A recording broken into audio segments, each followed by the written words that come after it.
ఓం నమో శ్రీ లక్ష్మీ వెంకటేశ్వరాయ శ్రీ మహాగణాధిపతి నమ.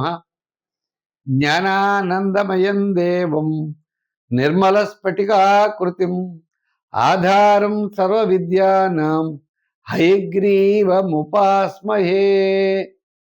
మరి హయగ్రీవుడి నమస్కారాలు తెలియజేస్తూ మనం ఈ వారం రాశి ఫలాలు తెలుసుకుందాం. మనం ఈ వారం గ్రహాల యొక్క పరిస్థితిని అనుసరించి రాశి ఫలాలు తెలుసుకుందాం. మరి కర్కాటక రాశిలో గురుడు, సింహరాశిలో కేతువు, వృశ్చిక రాశిలో రవి, బుధుడు, కుజుడు, చంద్రుడు ధనస్సు, మకర, కుంభరాశిలో చంద్రుడు, అదేవిధంగా మరి కుంభరాశిలో రాహు, మీనరాశిలో శని. ఈ గ్రహాల యొక్క పరిస్థితిని అనుసరించి ద్వాదశ రాశులకి ఏ విధంగా ఉంటుంది, ఏ విధమైనటువంటి సులభమైన పరిహారముల ద్వారా మనం తెలుసుకుని ఆచరిస్తే సత్ఫలితాలు మనం పొందగలమో అటువంటి విధానంలో మన యొక్క గోచార ఫలాలు తెలుసుకుందాం. వృషభ రాశి. ఈ వృషభ రాశి వారికి ఈ వారం కుటుంబ ఆర్థిక సంతానపరమైన వ్యవహారాల్లో జాగ్రత్తలు తీసుకోవాలి. వీరికి అష్టమ స్థానంలో చెప్పాలంటే వార ప్రారంభంలో స్వల్పమైన ఇండైజెషన్ ట్రబుల్స్ ఉండవచ్చు. వారం మధ్యలో కార్యజయం, ప్రయాణాదులు. వారాంతం ఆర్థికపరమైన ప్రోత్సాహం తప్పనిసరిగా మీకు లభిస్తుంది. మీరు ఒక పని చేయాలి అనుకుంటారు, ఆ చేయి కొంతకాలం మాత్రం నిరీక్షించవలసిన అవసరం ఉన్నది. స్వల్ప సమయం అంచేత కొంతకాలం నిరీక్షించండి.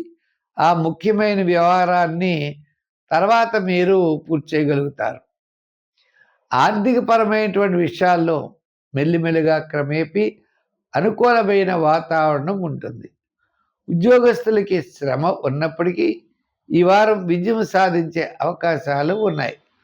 వృత్తుల్లో న్యాయవాదులు, వైద్యులు, కళారంగ వారు, చేనేత వృత్తుల వారు, ఇలా ఆయా వృత్తులు చేసేటువంటి వారికి ఆర్థిక పరంగా పర్వాలేదు.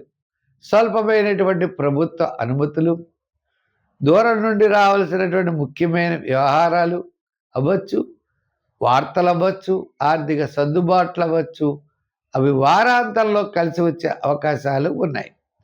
వ్యాపార పరంగా కూడా పర్వాలేదు, మీకు అటువంటి ఇబ్బందులు లేవు. అయితే మీకు లోన్స్, ప్రభుత్వ సంబంధమైన అనుమతులు ఇటువంటివి వాయిదా పడే అవకాశాలు ఉన్నాయి.